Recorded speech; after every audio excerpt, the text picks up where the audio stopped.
की मुरली है 21 जून 65 की।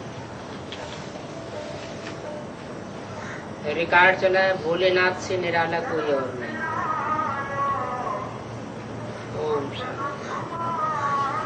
भोलानाथ सदैव शिव ही को कहते हैं।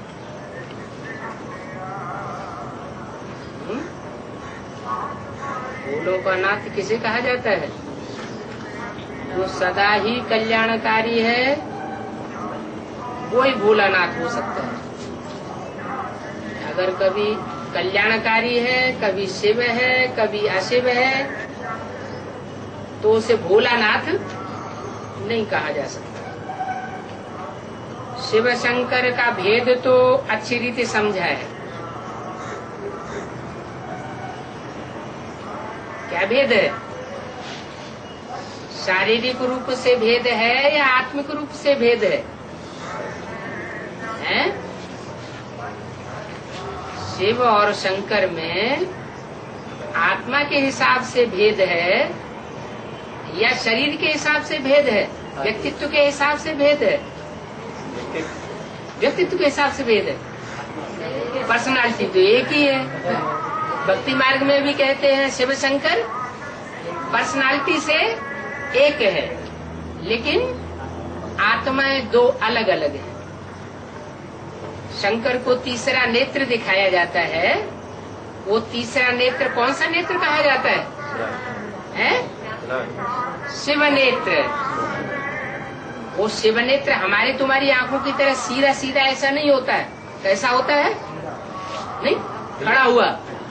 देखा है ध्यान से? क्यों खड़ा हुआ दिखाते हैं? क्योंकि वो सदैव ही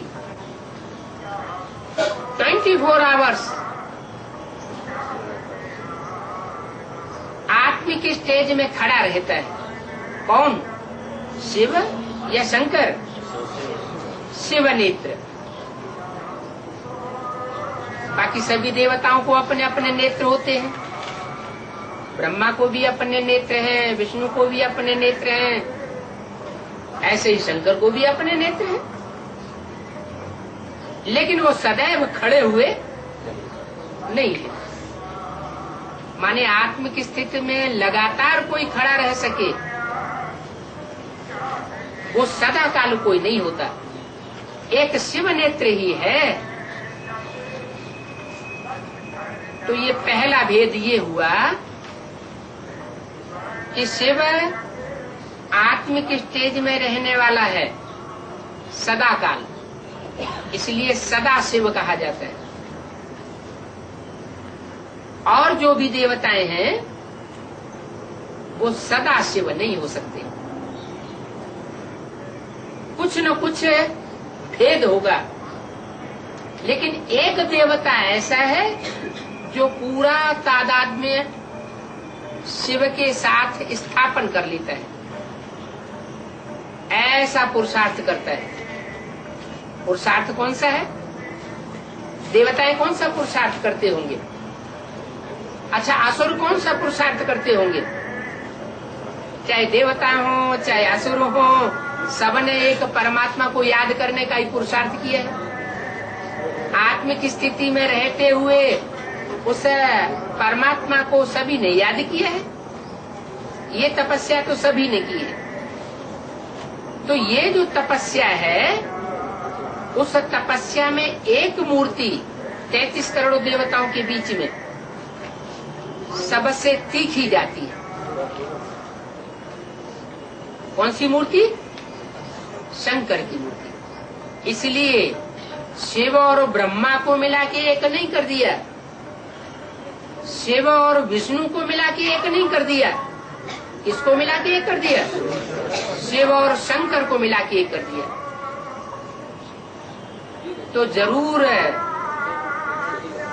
शंकर जो ध्यान मग्न बैठा हुआ दिखाया जाता है चित्रों में, वो चरित्र इस बात को साबित करता है, उस चित्र को साबित करता है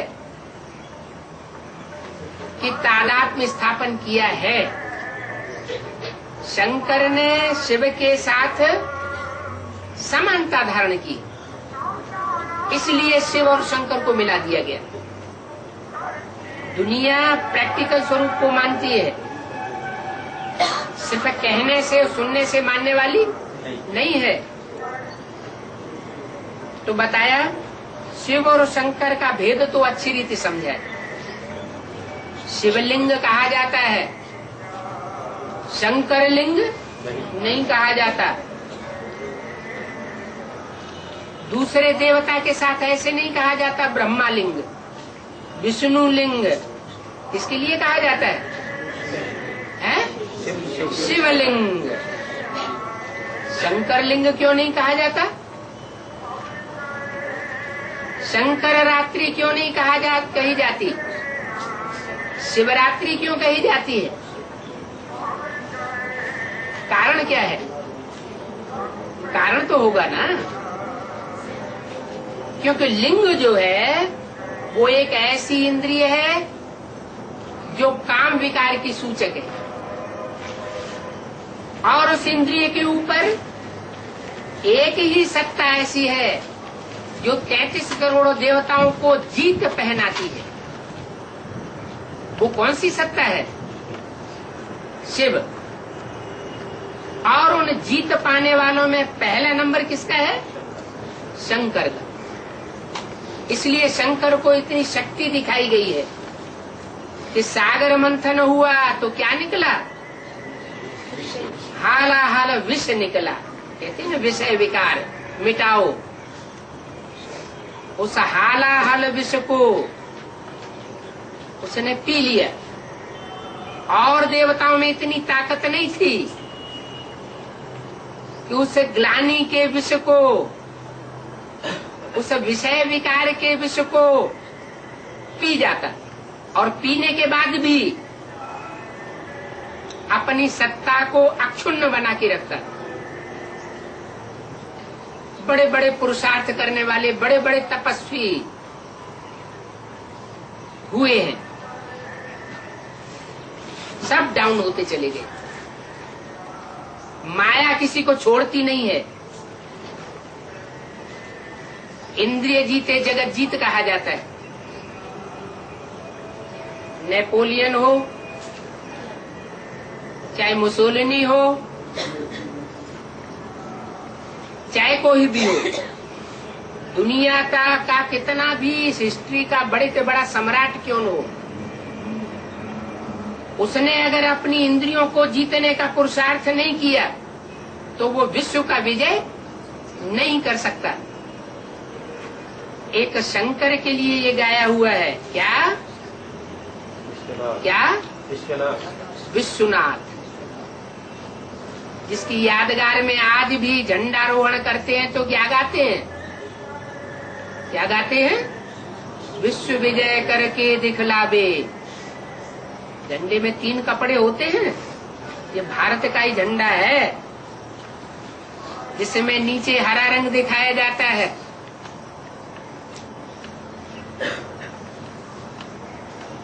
बीच में सफेद रंग दिखाया जाता है, विष्णु की सात्विकता का सूचक, और ऊपर केसरिया रंग दिखाया जाता है, क्रांति का सूचक।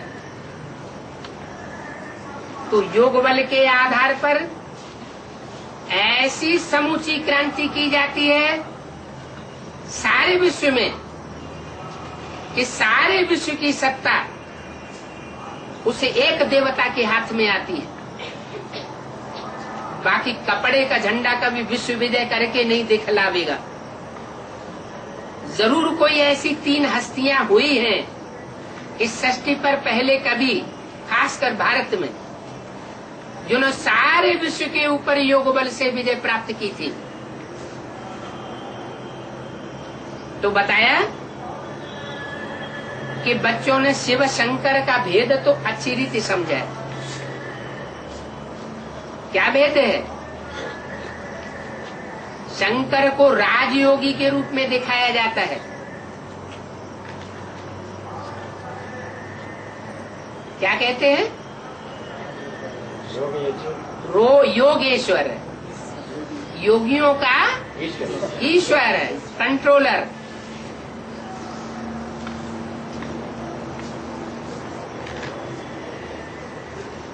शिव के लिए ये नहीं कहते हैं। शिव उसमें जरूर प्रवेश करता है। शिव ऐसा तत्व है, चैतन्य तत्व, जो कभी जन्म मरण के चक्र में नहीं आता। बाकी जितने भी देवताएं हैं वो सब जन्म मरण के चक्र में आते हैं। कोई कहे शंकर को तो नहीं कहा जाता है कि वो जन्म मरण के चक्र में आता है। वो बात वास्तव में एक रहस्य की है, समझने की बात है। बाकी इस सृष्टि पर जो आया है साकार रूप में, 5 तत्वों का चोला धारण करके, वो 5 तत्व तो एक बार सभी को छोड़ने पड़ते हैं। एक शिव तत्व ऐसा है जो न जन्म मरण के चक्र में आता है और न जन्म मरण के चक्र में किसी को डालता है जन्म देकर। बाकी जितने भी हैं असुर चाहे देवताएं, वो स्वयं जन्म मरण के चक्र में आते हैं और जो आने वाला होगा वो दूसरों को भी लाएगा। तो शिव तो ऊंचते ऊंच मूल वतन में रहने वाला है। अंग्रेज लोग उसको क्या कहते हैं? Supreme abode. मुसलमान क्या कहते हैं? अल्लाह मियाँ कहाँ का रहने वाला है? 7वें अर्श का रहने वाला है, 7वें आसमान का। अर्श में रहता है अल्लाह, फर्श में नहीं रहता है। गीता में भी उसका वर्णन है, उस धाम का। क्या वर्णन है? जहाँ सूरज चांद सितारों का प्रकाश नहीं पहुँचता, वो मेरा परम धाम है, जहाँ से आत्माएं जाकर के फिर वापस इस मृत्यु लोक में नहीं आती। बोला है न तत् भासयते सूर्यो, सूर्य का प्रकाश वहाँ नहीं पहुँच सकता। न शशांको, चंद्रमा का प्रकाश नहीं पहुँच सकता। तारागणों का प्रकाश वहाँ नहीं पहुँच सकता। यद्गत्वा न निवर्तन्ते, जहाँ जाकर के आत्माएं वापस इस मृत्यु लोक में नहीं लौटती। अच्छा, आत्माएं अगर इस मृत्यु लोक में नहीं लौटेंगी तो ये सृष्टि तो खाली हो जाएगी। नहीं, उस श्लोक का ये अर्थ है कि इस मृत्यु लोक में कली की दुनिया में वापस नहीं आती। कलयुग का अंत करने वाला है। कलह क्लेश का जो युग है, तामसी युग, उसको नष्ट करने वाला है, कल्पांतकारी कहा जाता है। और नई सृष्टि की सृजन करने वाला है, वो है सतयुगी नई सृष्टि। नया कल्प आरंभ करता है, पुराना कल्प खलास करता है। कौन करता है? शिव। किसमें करता है? शंकर। तो शिव शंकर आत्माएं अलग अलग हैं।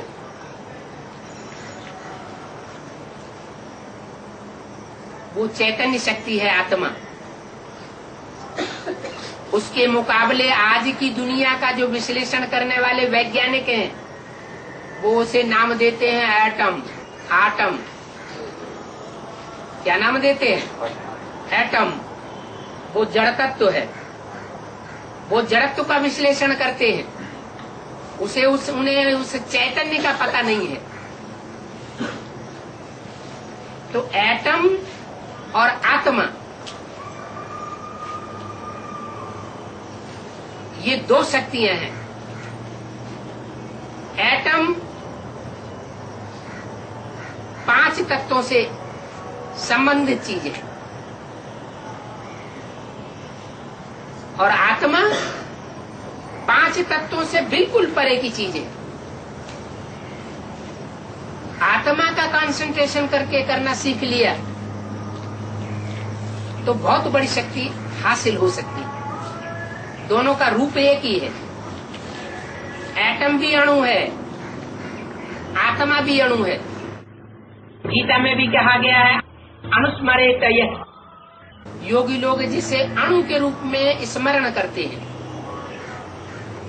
वो चैतन्य अणु है, चमकता हुआ अणु है, प्रकृति के मध्य में है, इसलिए उसकी यादगार में टीका लगाते हैं, बिंदी लगाते हैं। वो बिंदी की रोशनी हमारी आंखों से निकल रही है। वो अणु जब तक आंखों में है तो आंखों में रोशनी है। वो आत्मा रूपी अणु निकल जाता है तो आत्मा निकल जाने से आंखें पत्थर हो जाती है। लेकिन हर एक अणु जैसे अलग अलग होता है, ऐसे ही हर आत्मा अलग अलग है। मनुष्यों ने तो अनेक प्रकार की थ्योरी बना दी है। कहते हैं सब आत्माएं मिलकर एक ही आत्मा है, आत्मा सो परमात्मा। लेकिन ऐसी बात नहीं। हर आत्मा में अपनी अपनी शक्ति है, अपना अपना पार्ट भरा हुआ है। शिव की आत्मा में भी अपना पार्ट भरा हुआ है। क्या पार्ट भरा हुआ है कि वो इस सृष्टि पर 84 के चक्र में नहीं आता है, लेकिन जब कभी इस सृष्टि पर आता है उस पारलोक से, ब्रह्मलोक से, तो हम आत्माओं को इस सृष्टि के बंधन से छुड़ाकर वापस ले जाता है।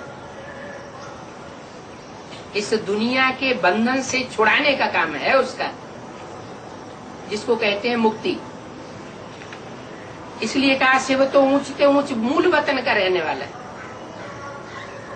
जो सबसे ऊंचा होगा वो सबसे ऊंचा काम करेगा। ऊंचे ते ऊंचा करतार कहा जाता है। उसके मुकाबले शंकर है सूक्ष्म वतनवासी। कहाँ का?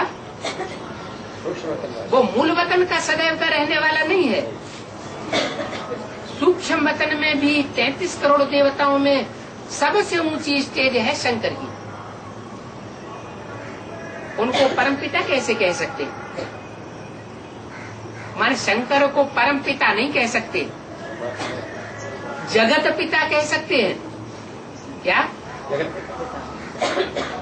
जो जीता जागता जगत है उसका पिता हो सकता है, लेकिन परम पिता नहीं हो सकता। अगर परम पिता होता फिर वो याद में किसकी बैठता है? चित्रों में, मूर्तियों में जितनी भी प्राचीन मूर्तियां मिल रही है उन सब में याद में बैठा हुआ दिखाया गया है ना, तो किसको याद करता है? जरूर वो अपने से भी कोई ऊंची शक्ति है जिसको याद करता है। तो शंकर को परम पिता नहीं कह सकते। ऊंचते ऊंच रहने वाला है एक बाप। कौन? शिव। जितनी भी बिंदु बिंदु बिंदु बिंदु आत्माएं हैं, चाहे मनुष्यों की हो, चाहे पशु पक्षियों की हो, चाहे कीड़े मकोड़ों की हो, हैं सब ज्योति बिंदु आत्मा। लेकिन उन सब का बाप जो परम पिता है वो सबसे ऊंचे रहने वाला।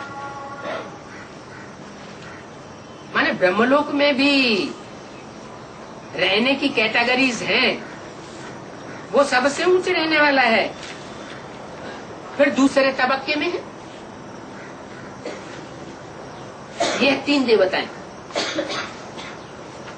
ब्रह्मा विष्णु शंकर।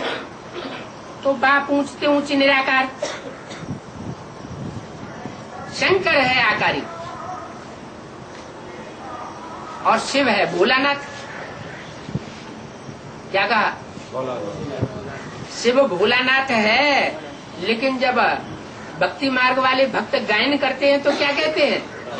शिव के साथ किसको जोड़ देते? हाँ, वो तो कहते हैं, लेकिन शिव भोले भाले शिव अकेले को नहीं कहते। क्या कहते हैं? शिव शंकर भोले भाले। तो भोले के साथ तो भाला क्यों जोड़ दिया है? क्योंकि शिव की सोल है, वो तो सदैव भोले का ही पार्ट बजाती है, लेकिन शिव जिसमें प्रवेश करता है वो भोलों के लिए भोला है और भालों के लिए भाला है। कहते हैं कांटे से कांटा निकाला जाता है। क्या कांटा निकालने के लिए कोई फूल उपयोग नहीं किया जा सकता? तो जो जैसा है उसको सुधारने के लिए थोड़े समय के लिए वैसा रूप धारण करना पड़े। चोर डकैतों को संभालने के लिए, सुधारने के लिए भी सीआईडी पुलिस को थोड़े समय के लिए क्या बनना पड़ता है? चोर डकैत बनना पड़ता है, उनके साथ मिक्स होना पड़ता है। तो बताया वो बाप ऊंचते ऊंचे निराकार है, शंकर आकारी है। शिव है भोलानाथ ज्ञान का सागर। शंकर को ज्ञान का सागर नहीं कह सकते। क्या ज्ञान का सागर नहीं कह सकते? तुम बच्चे जानते हो शिव बाबा भोलानाथ आकर हमारी झोली भर रहे हैं, आदि मध्य अंत का राज बताए रहे। किस चीज का आदि मध्य अंत? इस सृष्टि के आदि मध्य और अंत का राज्य कोई मनुष्य के जानने की चीज नहीं है। मनुष्य अपने आप नहीं जान सकता। मनुष्य को जानकारी देने वाला एक शिव वो निराकार है जो जनमण के चक्र में नहीं आता। मनुष्य तो जनमण के चक्र में आता है, जनमण के चक्र में आता है तो पूर्वजन्म की बातें भूल जाता है। तो मनुष्य तो बंधन में बंधा हुआ है, वो सृष्टि के आदि मध्य अंत को कैसे जान सकता है? रचयिता और रचना का राज बहुत सिंपल है, जो बाप आकर बताते हैं। सिंपल कब होता है? जब बाप शिव आकर के बताते हैं तब बहुत सिंपल हो जाता है। बड़े बड़े ऋषि मुनि भी इन सहज बातों को नहीं जान सकते। बड़े बड़े ऋषि मुनियों से ये पूछा जाए कि सृष्टि के आदि मध्य अंत का राज बताओ तो कहेंगे बेअंत है, बेअंत है। जबकि वह रजोगुणी नहीं जानते थे। वो ऋषि मुनि तो द्वापर युग से हुए। सत्ययुग त्रेता में रामकृष्ण जैसे देवताएं थे। द्वापर युग से जब से द्वैत पैदा हुआ, दो दो पुर बन गए। दो पुर बनेंगे तो दो दो राज्य भी बनेंगे, दो दो राज्य बनेंगे तो दो दो धर्म भी बनेंगे। तो जब से द्वैत पैदा हुआ इस सृष्टि पर, तब से रजोगुण की शुरुआत हुई। उस रजोगुणी सृष्टि में जो पैदा होने वाले मनुष्य हैं, वही जब नहीं जानते थे सृष्टि के आदि मध्य अंत के राज्य को, तो आज के तमोगुणी सृष्टि के मनुष्य कैसे जान सकते हैं? अब तुम बच्चे बाप के सन्मुख बैठे हो, क्या कौन जानेंगे? जो बाप के सन्मुख बैठे हुए बच्चे होंगे वो ही जान सकते हैं। सन्मुख बैठे हुए का भी अर्थ समझना पड़ता है। सन्मुख कौन है और विमुख कौन है? मान लो कोई सन्मुख बैठा हुआ है स्थूल रूप में शरीर से, और अंदर से उसको विकल्प आ रहे हैं, विपरीत संकल्प आ रहे हैं, तो उसके सन्मुख कहा जाएगा कि विमुख कहा जाएगा? फिर तो विमुख हुआ। तो बोला तुम बच्चे बाप के सन्मुख बैठे हो, जो अंदरूनी तरीके से बाहरी तरीके से सन्मुख होकर के बैठे हैं, वो इन बातों को जान सकते हैं। बाप अमर कथा सुनाए रहे हैं। कौन सी कथा? अमर कथा। अमर किसको कहा जाता है? अमर माना जो मरता नहीं है। क्यों? इस सृष्टि पे ऐसा कौन है जो कभी मरता ही नहीं है? शिव। शिव के जन्म लेने और मरने की बात नहीं, तो जब वो जन्म ही नहीं लेता, गर्भ से जन्म नहीं लेता है तो मरेगा कैसे? उसकी तो बात ही नहीं। माने जो भी देवताएं 33 करोड़ हैं जन्म लेने वाले हैं और मृत्यु को पाने वाले हैं, तो उनको अमर क्यों कह दिया शास्त्रों में? है? शंकर को अमर देव क्यों कह दिया? हाँ, जितने भी 500-700 करोड़ मनुष्य आत्माएं हैं, उनको जब शिव आकर के पुरुषार्थ कराता है तो उनमें से एक ऐसा है जगत पिता, जिसको शास्त्रों में जगतम पितरम वंदे कहा गया है। उसको मरते हुए किसी ने नहीं देख पाया, इसलिए उसको अमर कहा जाता है। दूसरे अर्थ में अमर इसलिए कहा जाता है कि मनुष्यों की तो मौत आती ही आती है, चाहे वो इच्छा करें या न करें, लेकिन देवताओं की मृत्यु जो है उनकी इच्छा के अनुकूल होती है। क्या? जब वो संकल्प करेंगे तो मृत्यु होगी, अगर संकल्प न करें तो मृत्यु उनके नजदीक नहीं आ सकती, इसलिए उनको अमर कहा जाता है। तो अब तुम बच्चे बाप के सन्मुख बैठे हो, बाप अमर कथा सुनाए रहे हैं, तो यहाँ संशय नहीं आना चाहिए। क्या? गीता में भी क्या कहा गया? संशय बुद्धि विनश्यति, निश्चय बुद्धि विजय जय। कोई भी मनुष्य, व ब्रह्मा व विष्णु अथवा शंकर, वो हमको नहीं सुनाते। क्या? हम किसी देवताओं से ये नॉलेज नहीं सुनने वाले हैं। हम किससे सुनने वाले हैं? ऊंचते ऊंच जो परम पिता है, हम उससे ये नॉलेज सुनते हैं। मनुष्यों की तो नॉलेज हजारों वर्ष से चली चली आई शास्त्रों में। शास्त्रों को पढ़ते पढ़ते कोई अमर नहीं बना। एक परमात्मा बाप ही ऐसा है, परम पिता, जो गीता ज्ञान सुना करके नर को नारायण जैसा देवता बनाता है। मनुष्य को देवता बनाना किसी मनुष्य की बस की बात नहीं हो सकती। भोलानाथ शिव बाबा कहते हैं, मुझे तो अपना शरीर ही नहीं है।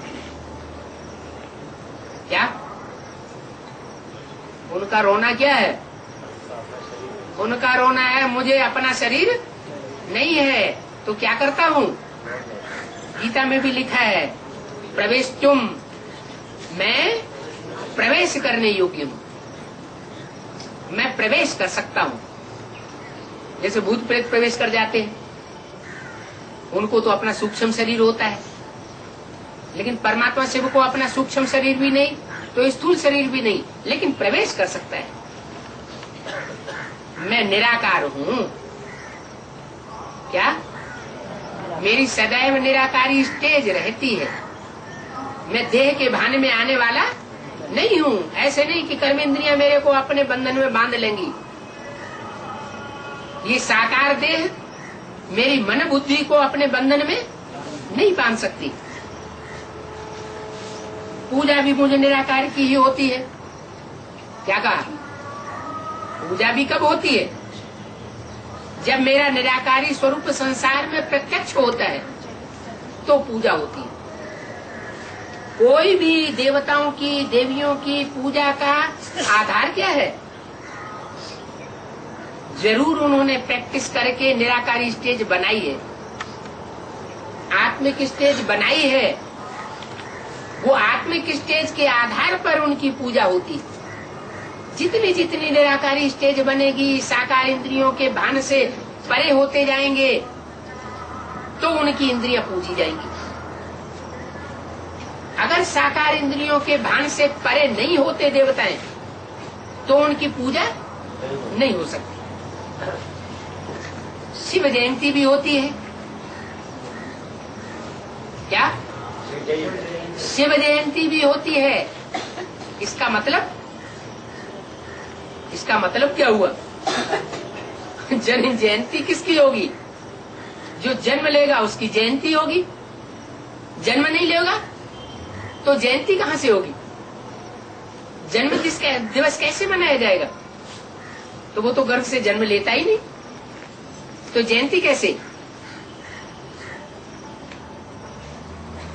किसी का जन्म होता है तो वो संसार में प्रत्यक्ष होता है। प्रत्यक्ष होता है तो सबको पता चलता है कि बच्चे ने जन्म लिया, पैदाइश का मालूम पड़ जाता है। ऐसे ही शिव निराकार जब इस सृष्टि पर आता है तो जब किसी तन में प्रवेश करता है तो किसी को पता नहीं चलता क्या कि उसने जन्म लिया। कोई भी ब्रह्मा कुमार कुमारियां अगर ये कहते हैं कि हम शिव जयंती मनाते हैं तो वो साबित करना पड़े क्या कि शिव जयंती मनाते हो, तो बताओ साबित करो किस दिन शिव ने जन्म लिया। अगर जन्म ही नहीं लिया, वो जन्म दिन साबित नहीं कर सकते, तो शिव जयंती कैसे मनाते हो?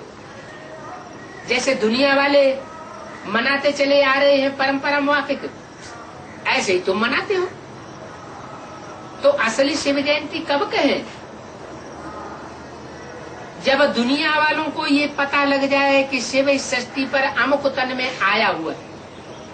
क्या सारी सृष्टि में ये ढिंडोरा पिट जाए? जैसे बच्चे की पैदाइश होती है भारत में तो ढोल मजीरा बजाते हैं, यादगारें तो यहाँ की चली आ रही है ना। तो शिव भी जब इस संसार में प्रत्यक्ष होता है तो चारों तरफ ज्ञान के नगाड़े बजना शुरू होते हैं। मुझ निराकार बाप की जयंती होती है, सब आत्माओं की भी जयंती होती है। मन हद की बात नहीं बताई। जो भी 33 करोड़ देवताएं हैं उनकी भी असली जयंती तब होती है जबकि उनके अपने 84 जन्मों में से श्रेष्ठ से श्रेष्ठ जन्म का जो पार्ट है वो खुल जाता है। कौन सी आत्मा इस सृष्टि रूपी चक्र में सबसे श्रेष्ठ पार्ट बजाने वाली है, वो पार्ट उसका खुल जाए तो समझो उसकी जयंती। तो हर आत्मा की भी जयंती होती है बेहद में, और शिव की भी जयंती होती है बेहद में। पुनर्जन्म में आते सब जरूर है, वो तो गर्भ से जन्म में आते हैं, मरण में आते हैं, वो बात बताई। बाप तो जन्म मरण रहित है, बाप तो गर्भ से जन्म लेता नहीं और उसकी दुनियावी मृत्यु होती भी नहीं।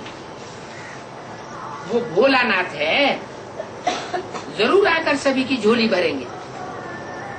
कैसा भोला है? स्वयं बिंदु। क्या बिंदु है लेकिन सिंधु है। शास्त्र में उसकी महिमा कर दी है। महिमा किस रूप में की है? पूर्णमिदं पूर्णमदः पूर्णात् पूर्णमुदच्यते। क्या वो सदैव पूर्ण है। कैसा पूर्ण है कि पूर्ण में से पूर्ण निकाल लो तो भी पूर्ण बचेगा। ऐसा वंडरफुल पूर्ण है वो। ज्योति बिंदु शिव इस सृष्टि पर जब आता है तो ऐसा इस सृष्टि को ज्ञान सुनाता है कि सारी सृष्टि ज्ञान से सराबोर हो जाती है। जरूर आकर के ज्ञान धन से सबकी झोली भरेगा। कैसे झोली भरेगा? जो भी आत्माएं, चाहे 84 जन्म लेने वाली हो, चाहे कम जन्म लेने वाली हो, हर आत्मा को, जो आत्मा रूपी एक्टर्स हैं, जो शरीर रूपी चोला धारण करके पार्ट बजाने वाले हैं, उन सबको अपने अपने पार्ट का पता चलेगा। इतना तक ज्ञान सुनाएगा। क्या ऐसा ज्ञान इस सृष्टि पर किसी ने नहीं सुनाया होगा। कैसा कि हीरो पार्टधारी से लेकर के 500 करोड़ भी अंतिम आत्मा तक जिसका जिसका जैसा जैसा पार्ट है, सबको अपने अनेक जन्मों के पार्ट का पता चल जाए। अगर नहीं पता चलता तो सुप्रीम सोल बाप का कहना है कि वो एक्टर है बेवकूफ जिसको अपने पार्ट का ही पता नहीं। हम सब ज्योति बिंदु बिंदु आत्माएं हैं। ज्योति बिंदु आत्माओं को पता होना चाहिए कि हमने 84 के चक्र में कैसे 84 चोले धारण किए। अगर नहीं पता, इतना तक मनन चिंतन मंथन नहीं चला है, तो हम बेवकूफ एक्टर हैं तब तक। इतना विशाल ज्ञान का भंडार 500 करोड़ मनुष्य आत्माओं को देने वाला, और वो भोलानाथ है। क्या भोलों का नाथ है? नाथ माने स्वामी। क्या बैल को नाथ डाली जाती है ना? अपनी भक्ति मार्ग में स्त्री को क्या डाला जाती है? नथनिया। तो जैसे कि पुरुष नाथ लेता है, तो वो है परम पुरुष। क्या हम सब भोले बच्चों का नाथ है? वो नाथ तब साबित होगा जब हम उस भोलेनाथ को भोले के रूप में पहचान लें। हम अपनी तिकड़म बढ़ाते रहते हैं बुद्धि से, बाप कुछ डायरेक्शन देता रहता है, हम कुछ रास्ते पर चलते रहते हैं, तो इसका मतलब हमने उस भोलेनाथ को पूरी रीति पहचाना नहीं। वो भोलानाथ है, जरूर आकर सभी की झोली भरेंगे।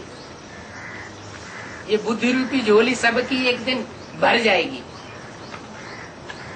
जब पूरी झोली भर जाएगी एक एक की, तो कितना आत्मा को मजा आएगा। इतना मजा आएगा कि हर आत्मा अपने अपने पार्ट से संतुष्ट हो जाएगी। क्या कोई ये नहीं कहेगा कि हमारा पार्ट खराब है, सबको संतुष्टि हो जाएगी।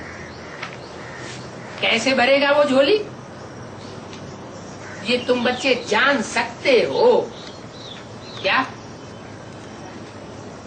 अगर चाहो तो ये बात तुम बच्चे जान सकते हो कि वो आकर झोली कैसे भरेगा। अभी किसी की झोली पूरी भरी नहीं है। अविनाशी ज्ञान रत्नों से झोली भर देते हैं। कैसे ज्ञान रत्न अविनाशी है? इन ज्ञान रत्नों का कभी विनाश होने वाला नहीं है। माना क्या ये ज्ञान रत्न 84 जन्म तक चलेंगे? नहीं चलेंगे। नहीं, मुरली में बोला तो है, ये ज्ञान रतन ही तुम्हारे स्थूल रतन बन जाएंगे। माना इस जन्म में जो आत्मा जितना जितना तीव्र ज्ञान धारण करेगी, जिसके लिए शास्त्रों में कहा गया ज्ञानी तू आत्मा मुझे विशेष प्रिय है। किसको? उस परमात्मा को। उसकी जो संपत्ति है वो ज्ञान रतन ही उसकी संपत्ति है, सुप्रीम सोल की संपत्ति। वो परम धाम से कोई दूसरी संपत्ति लेकर नहीं आता है, वो ज्ञान रत्नों की संपत्ति लेकर आता है। उन ज्ञान रत्नों की संपत्ति को ज्योति जना आत्मा वैल्यू देती है, तो वैल्यू देने वाली आत्मा उतनी ही ज्यादा पावरफुल बनती है। तो बताया अविनाशी ज्ञान रत्नों से तुम झोली भरते हो, यही नॉलेज है। ज्ञान सागर आए ज्ञान देते हैं। गीता तो वही एक ही है, परंतु संस्कृत श्लोक आदि तो है नहीं। क्या कहा? ये यज्ञ की हिस्ट्री बता रही है कि सन 36 में जब ये ज्ञान यज्ञ शुरू हुआ था, तो वही पुरानी संस्कृत की गीता पढ़ करके सुनाते थे, अर्थ करके सुनाते थे। आदमी क्या करते थे? यही पुरानी संस्कृत की गीता इसके अर्थ करके सुनाते थे और ओम ध्वनि का उच्चारण करते थे। तो जो आदमी हुआ वो अंत में भी होना है। माने आदि में भी वही संस्कृत की गीता थी और अंत में भी वही संस्कृत की गीता के श्लोक इस ज्ञान को पूरा सच्चा साबित करेंगे। क्या कहा? गीता तो एक ही है, परंतु संस्कृत श्लोक आदि तो अभी नहीं है, जो बाप आकर सुनाते। इब्राहिम, बुद्ध, क्राइस्ट ने भी आकर के अपने अपने धर्म स्थापन किए। गुरु नानक ने भी अपना आकर धर्म स्थापन किया। मोहम्मद ने आकर के मुस्लिम धर्म स्थापन किया, क्या उन्होंने हाथ में लेकर के कुरान पढ़ी थी? क्राइस्ट ने क्या बाइबल पढ़ी थी? नहीं। सभी धर्म पिताओं ने क्या किया? मुख से डायरेक्ट आकर के बोला। तो परमात्मा भी सृष्टि पर आता है तो डायरेक्ट मुख से आकर बोलता है। क्या कोई ग्रंथ आदि रेफर नहीं करता है, लेकिन जो कुछ भी बोलता है वो बातें वही है जो गीता में है। गीता की 108 टीकाएं से ऊपर हो चुकी हैं। तिलक गीता, गांधी गीता, शंकराचार्य गीता, माध्वाचार्य गीता, वशिष्ठ गीता, अष्टावक्र गीता। लेकिन जो भी गीताएं हैं उनमें बातें ऐसी ऐसी आती हैं कि एक दूसरे का काट करने वाली। तो कौन सी गीता सच्ची? जरूर है, मनुष्य जो अर्थ करेगा, मनुष्य तो देवता, जितनी जितनी निराकारी स्टेज बनेगी साकार, देवता भी नहीं है। देवताएं ज्यादा पवित्र होते हैं या मनुष्य ज्यादा पवित्र होते हैं? देवताएं विकारी होते हैं या मनुष्य विकारी होते हैं? मनुष्य विकारी होते हैं। तो मनुष्यों के लिखे हुए वेद शास्त्र भी झूठे हो सकते हैं, उनकी टीकाएं भी झूठी हो सकती हैं। इसलिए ये गायन भी है, कै समझे कवि कै समझे रवि। या तो कवि अपनी कविता का अर्थ समझ सकता है, या तो ज्ञान सूर्य परमात्मा ही सृष्टि पर उतर आए तो उन कविताओं का सही अर्थ बता सकता है। तो गीता तो वही है। क्या बोला? गीता वही है, लेकिन अभी जो कुछ परमात्मा बाप आकर सुनाते हैं वो संस्कृत के श्लोकों में नहीं सुनाते हैं। आज की दुनिया में कहीं देखा कोई गांव, कोई शहर, कोई देश ऐसा सुना जहाँ संस्कृत बोली जाती हो, मातृभाषा संस्कृत हो? है नहीं। माने संस्कृत तो, संस्कृत का अर्थ यह है सुधारी हुई, उसको सेट किया गया है। वास्तव में वो भाषा बोली नहीं जाती रही कभी। प्राकृत, पाली आदि भाषाएं, पुरानी भाषाएं बोली जाती रही है। संस्कृत भाषा में जो श्लोक लिखे गए हैं वो श्लोक सिर्फ विद्वानों की चीज रही है। वो श्लोक परमात्मा बाप आकर नहीं सुनाता, वो तो असली भाव आकर के समझाता है। बोली माताएं संस्कृत आदि से क्या समझेगी? क्या बोली बोली माताएं हैं, वो तो इतनी पढ़ी लिखी भी नहीं होती हैं। उनके सामने परमात्मा बाप आकर के संस्कृत सुनाने लगे, संस्कृत के श्लोक सुनाने लगे, तो वो तो बेचारी कुछ नहीं समझेंगी। तो ये विद्युता आकर के परमात्मा सुप्रीम सोल आकर नहीं झाड़ता, वो तो सीधे सीधे शब्दों में आकर के ज्ञान को सुनाता है, जो गीता ज्ञान दिया हुआ है। संस्कृत गीता में गीता वही है, लेकिन उसके अर्थों में अंतर पड़ जाता है। तो इन माताओं के लिए भोलानाथ बाबा आते। ये माताएं बिचारियां तो घर के काम आदि में रहती हैं, ये तो अभी फैशन पड़ा है जो नौकरी आदि के लिए निकल पड़ी है। ये फैशन भी कहां से आया कि माताएं बाहर जाकर के नौकरी करती हैं? विदेशों से ये फैशन आया है। तो बाबा आप बच्चों को ऊंची से ऊंची पढ़ाई पढ़ाए रहे हैं। जो बिल्कुल ही कुछ नहीं पढ़ते थे उनको पहले पहले कलश आकर के रखते, जो शास्त्रों में गायन है। क्या शास्त्रों में क्या गायन है? ज्ञान का कलश किसको दिया? कौन सी माता को दिया? जगदम्बा। जगदम्बा को भी दिया और लक्ष्मी को भी दिया। सागर मंथन हुए, देवताओं और असुरों ने जो सागर मंथन किया, ज्ञान सागर का जो मंथन किया, उस मंथन से जो रतन निकले, उन रतनों में विशेष कलश निकला। उस ज्ञान कलश का जो भार है वो किसके ऊपर दिया? लक्ष्मी जगदम्बा के ऊपर दिया। तो बोला तो बाबा आप बच्चों को ऊंच पढ़ाई पढ़ा रहे हैं, तुम्हारे ऊपर कलश रखते हैं पढ़ाई का। यूं तो भक्तियां सीताएं सब हैं, राम आए हैं रावण की लंका से मुक्त करने के लिए, दुखों से मुक्त करने के लिए आए हैं। फिर जरूर बाप के घर ही जावेंगे और बाप के साथ ही जावेंगे, और कहाँ जावेंगे। याद भी घर को करते हैं, हम दुख से मुक्ति पावे। बच्चे जानते हैं बीच में किसको भी मुक्ति नहीं मिलेगी। क्या जैसे मनुष्य गुरु कहते चले आए कि महात्मा बुद्ध ने जो ज्ञान सुनाया उससे निर्वाण को प्राप्त किया। तो चाहे सतयुग हो, चाहे त्रेता हो, चाहे द्वापर हो, चाहे कलयुग हो, किसी युग में कोई भी मुक्ति को नहीं प्राप्त करता। कोई निर्वाण धाम वापस नहीं जा सकता। अगर कोई निर्वाण धाम वापस गए होते तो दुनिया की आबादी कम हुई होती या बढ़ती। दुनिया की आबादी तो कम हो जानी चाहिए, लेकिन नहीं। इस सृष्टि पर जो भी आया वो अज्ञानता में जन्म मरण के चक्र में आकर के नीचे ही गिरता चला गया। मेंटलिटी नीचे गिरती चली जाती है, काम क्रोध लोभ मोह अहंकार बढ़ते चले जाते हैं, बुद्धि विकृत होती जाती है।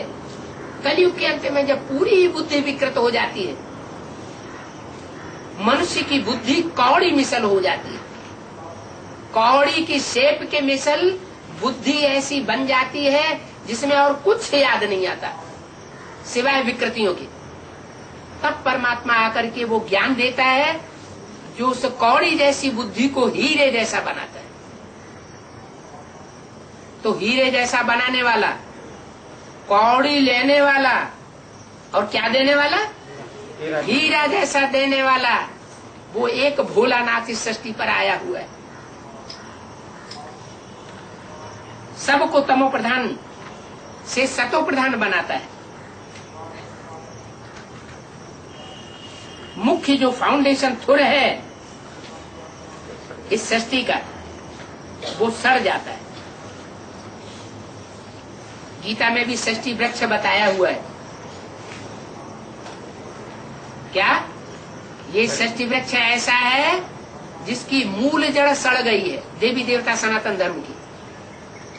बाकी सब धर्म खड़े हुए हैं, सनातन धर्म उसमें सड़ांध लग गई। तो बोला वो धर्म अब प्रायः लोप हो चुका है। जो सनातन धर्म की परमात्मा बाप ने आकर के 5000 वर्ष पहले भी गीता ज्ञान सुनाकर सनातन धर्म की स्थापना की थी, वो प्रायः लोप हो चुका है। बाकी प्रायः कुछ चित्र आदि देवताओं के आकर बचे हैं। लक्ष्मी नारायण के चित्र, राम सीता के चित्र, उनके चित्र भी अभी तक हैं। बच्चों को इस पर समझाना है। क्या समझाना है कि त्रेता युग में राम सीता का राज्य था, सतयुग में लक्ष्मी नारायण का राज्य था। सतयुग होता है 16 कला संपूर्ण, तो नारायण भी 16 कला संपूर्ण थे। एक कृष्ण नारायण वासुदेव, कृष्ण को, नारायण को, वासुदेव को 16 कला संपूर्ण कहा जाता है। सतयुग में जन्म लेते लेते आत्मा की शक्ति क्षीण होती है, तो त्रेता में 2 कलाएं कम हो जाती है, आत्मा की शक्ति क्षीण हो जाती है। जो समझते हैं लक्ष्मी नारायण प्रिंस प्रिंसेस जी, फिर महाराजा महारानी बने। जरूर पहले बच्चे के रूप में जन्म लिया होगा, फिर बड़े हुए होंगे, टाइटल धारण किया होगा। तो जो बच्चे समझू हैं वो समझें। जो समझू बच्चे हैं वो ही सतयुग में मालिक बनेंगे। देवताएं कब पति दुनिया में पैर नहीं रख सकते। श्री कृष्ण वो तो वैकुंठ का प्रश्न है, प्रिंस है, वो वैकुंठ का प्रिंस है, सुधरा हुआ मनुष्य है। सुधरे हुए मनुष्य को ही कहा जाता है देवता, और बिगड़े हुए मनुष्य को कहा जाता है राक्षस। कृष्ण को देवी देवता सनातन धर्म का कहेंगे। वास्तव में देवताएं ब्रह्मा विष्णु शंकर वो तो सूक्ष्म वतन में रहते ही हैं। यहाँ मनुष्य रहते हैं। मनुष्य को सूक्ष्म वतनवासी देवता नहीं कह सकते। क्या? जो मनुष्य है, जिसको मन है, मननात् मनुष्य, जो मनन चिंतन कर सकता है, लेकिन जो मनन चिंतन करना चाहिए वो करता नहीं है। किस बात का मनन चिंतन? मननात् मनुष्य, मनु की औलाद मनुष्य कहा जाता है, तो उसको मनन चिंतन मंथन सात्विक करना चाहिए ना। कौन सा सात्विक? जो आत्मा है उस आत्मा और परमात्मा का मनन चिंतन करना चाहिए। लेकिन आत्मा और परमात्मा के मनन चिंतन मंथन से परे मनुष्य आत्मा आज एटम का मनन चिंतन मंथन कर रही है, एटम बम बना रही है। तो मनुष्य हुई या राक्षस हुई? राक्षस तो अपने घर में आग लगा लेता है। किसी के अंदर भूत प्रवेश होता है तो क्या करता है? अपने घर को ही तहस नहस कर देता है। तो बताया मनुष्य को सूक्ष्म वतनवासी देवता नहीं कह सकते। जो सूक्ष्म वतनवासी देवता मनुष्य बन जाएगा वो क्या बन जाएगा? फरिश्ता। क्या? फरिश्ता का मतलब जिसका इस फर्श की दुनिया वालों से कोई रिश्ता न रहे, माने देह और देह के संबंधियों के बारे में कोई चिंतन न करे। क्या चिंतन करे? आत्मा का चिंतन करे, परमात्मा का चिंतन करे, इस सृष्टि का कल्याण कैसे हो, इस बात का चिंतन करे। वो है फरिश्ता। दूसरे धर्मों में भी फरिश्ताएं गाए जाते हैं। भारतवर्ष में फरिश्ताएं नहीं गाए जाते, देवताओं की पूजा होती है। जो फरिश्ताओं की भी स्टेज से ऊंचा उठ जाता है। फरिश्ता मनन चिंतन मंथन करने वाला है संसार के कल्याण के लिए, इसलिए उसको फरिश्ता कहा जाता है। लेकिन जो मनन चिंतन मंथन की स्टेज से भी ऊंचा चला गया, एकदम निराकारी स्टेज में चला जाता है, वो देवतुल्य हो जाता है, जिसकी अपनी संपूर्ण इंद्रियों पर जीत हो जाती है। तो बोला मनुष्य को सूक्ष्म वतनवासी देवता नहीं कह सकते। ब्रह्मा के लिए कहा जाता है ब्रह्मा देवताय नमः, विष्णु देवताय नमः, कहते तो है ना। देवी देवताय नमः, श्री लक्ष्मी देवी नमः, श्री कृष्ण देवता नमः। मनुष्य को ही 84 जन्म लेने पड़ते हैं। अभी तुम बच्चे जानते हो बरोबर हम असुल देवता धर्म के थे, अभी हम दूसरों को दुख देने वाले राक्षस बन पड़े। कोई दिन ऐसा जाता है सुबह से शाम तक, जो हम मन वचन और कर्म, मन से, मन के संकल्पों से, वाचा की भाषा से और कर्मेंद्रियों के कर्म से कभी किसी को धोखा न देते हो, दुख न देते हो, तंग न करते हो, अथवा खुद तंग न होते हो। जो न दूसरों को तंग करता है न दूसरों से तंग होता है, उसके लिए गीता में बोला है यशमान नोद्विजते लोको लोकान नोद्विजते चाहिए। ज्ञान सारा वही है गीता का, जो संसार को उद्वेग पैदा करने के निमित्त नहीं बनता और जो संसार के लोगों से उद्वेगित नहीं होता, माने खुद दुखी नहीं होता और दूसरों को दुख देता भी नहीं।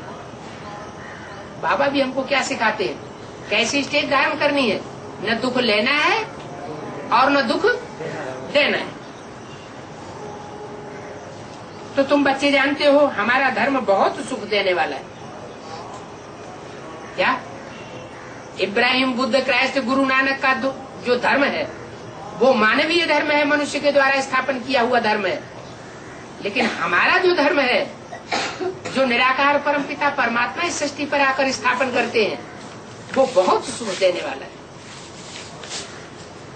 इसलिए अपने इस धर्म की स्थापना करने के लिए अगर प्राण भी देना पड़े तो खुशी खुशी प्राण अर्पण कर देना चाहिए। भागने की बात नहीं है। नहीं तो क्या किया बौद्धियों ने, मुसलमानों ने जहां तलवार उठाई उन्होंने मुसलमान धर्म स्वीकार कर लिया। क्या बाप कहते हैं स्वधर्मे निधनम से यह है, अपने धर्म में मर जाना अच्छा है। दूसरे के धर्म में कन्वर्ट होंगे तो बहुत दुख सहन करने पड़े। दूसरे धर्म में कन्वर्ट करने वाले दास दासी बना करके रखे।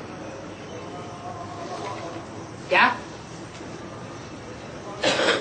सबते सेवक धर्म कठोरा, दास दासी का धर्म जो है वो सबसे कठोर होता है, बहुत दुख झेलने पड़ते हैं।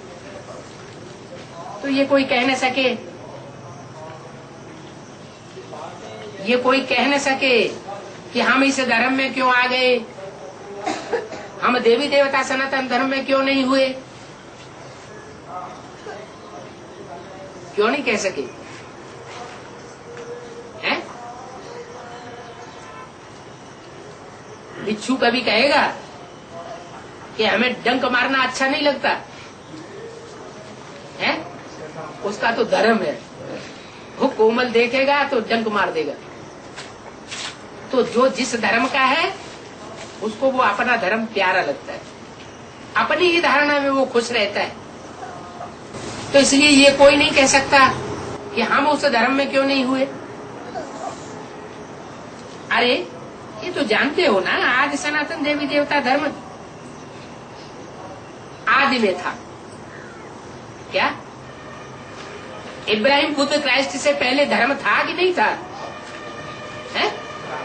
इस्लाम धर्म, क्राइस्ट क्रिश्चियन धर्म, बुद्ध धर्म, इनसे पहले सृष्टि पर धर्म था कि नहीं था? ये मनुष्यों की हिस्ट्री जब से है तब से ये मनुष्यों के धर्म स्थापन हुए। उससे पहले भी सृष्टि पर धर्म था, और वो वही धर्म था जो परमात्मा ने आकर के खुद स्थापन किया था। वो मानवीय धर्म नहीं था। क्या मनुष्यों के द्वारा स्थापन किया हुआ धर्म नहीं था, स्वयं परमात्मा ने उस धर्म की स्थापना आकर के की थी। बाकी सब धर्म बाद में नंबरवार आते हैं। कब आते हैं? जब भी मनुष्यों के द्वारा फैलाए हुए धर्म आते हैं तब से इस सृष्टि पर द्वैत चालू हो जाता है। द्वैत माना दो बातें शुरू हो जाती है। जब दो बातें शुरू हो जाएंगी तो दो प्रकार की धारणाएं हो जाएंगी, दो धर्म हो जाएंगे, दो राज्य हो जाएंगे, मतें बहुत सी हो जाएंगी, और फिर सब आपस में टकराते, वो नरक की सृष्टि बन जाती। तो मानवीय धर्म नरक बनाते, और ईश्वर जो धर्म स्थापन करता है वो स्वर्ग बनाता। तुम बच्चे इस बात को समझा सकते हो? क्या बात? कि आदि में सिर्फ एक ही धर्म था और सब धर्म वाले उस आदि पिता को मानते भी है। क्या क्रिश्चियन की बाइबल में भी है एडम और ईव सृष्टि के आदि पिता थे। मुसलमानों की कुरान में भी है, एंजिल में भी है। क्या है? आदम और हवा का गायन है। वो भी सृष्टि के आदि करने वाले को जानते हैं।